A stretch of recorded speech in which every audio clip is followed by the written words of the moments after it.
Dan langsung saja kita perbarui informasi terkait 16 mahasiswa yang menjadi pelaku pelecehan mendapat sanksi skorsing dari pihak kampus. Sudah ada reporter Berita 1 Ilham Oktavian dan juru kamera Indra Bramantio di sana. Selamat sore Ilham.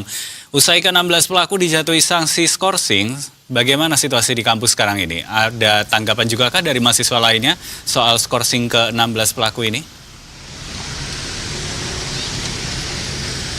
Ya, selamat sore Dev dan juga pemirsa. Beginilah kondisi terkini di Fakultas Hukum UI atau FHUI di saat kasus pelecehan seksual yang dialami oleh 16 mahasiswa mereka. Dan tampak di belakang saya ini aktivitas mahasiswa masih berlangsung begitu. Untuk aktivitas perkuliahan juga tidak ada yang berubah. Namun pihak fakultas sendiri melakukan pembatasan begitu, sedikit pembatasan terkait statement terhadap awak media begitu.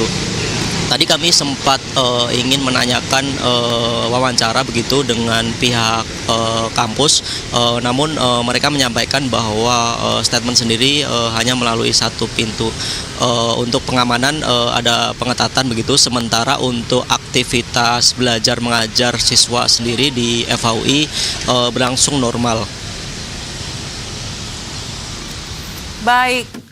Ilham, lantas untuk posisi dari kasus ini sendiri, apakah pemeriksaan, kan ada satgas yang ditetapkan juga ya. Nah, ke-16 pelaku dari kasus ini, apakah masih terus melanjutkan proses investigasi atau hanya berhenti pada sanksi skorsing saja menurut pengetahuan Anda hingga saat ini?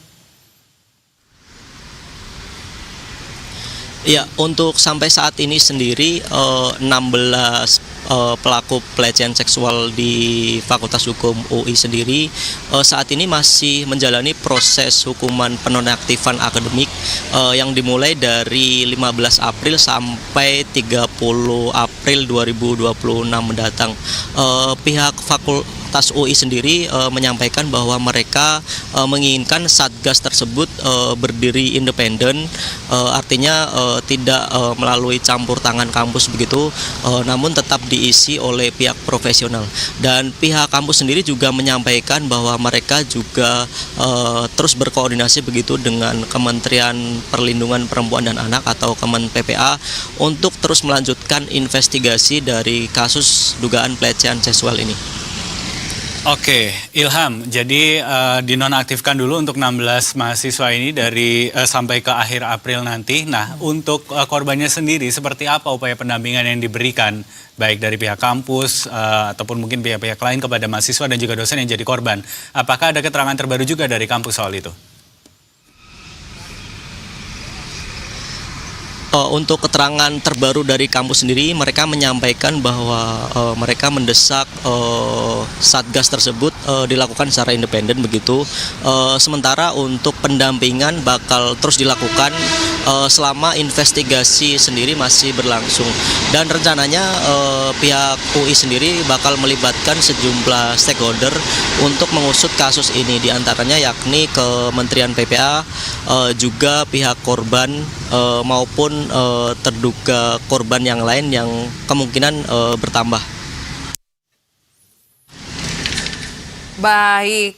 Lantas kalau dengan begitu, Ilham, terakhir apakah sampai dengan saat ini Anda melihat terkait dengan mungkin ada didirikan terkait dengan posko untuk bagi mahasiswa yang juga pernah mengalami pelecehan terhadap dengan kasus serupa dan menyangkut juga pelaku-pelaku yang sama didirikan juga di sekitar lingkungan kampus, atau ini semuanya dipusatkan di pihak kepolisian saja?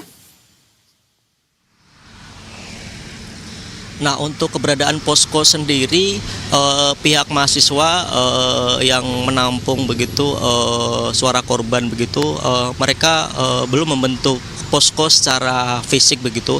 Namun para mahasiswa yang bersimpati terhadap kasus ini, mereka membuat grup WhatsApp maupun saluran-saluran di media sosial untuk memfasilitasi adanya dugaan korban lain yang menjadi korban pelecehan dari ke-16 mahasiswa FHU ini. Baik, Ilham Oktavian dan juga Indra Bramantio melaporkan langsung dari kampus Universitas Indonesia. Terima kasih untuk laporannya teman-teman, selamat kembali bertugas.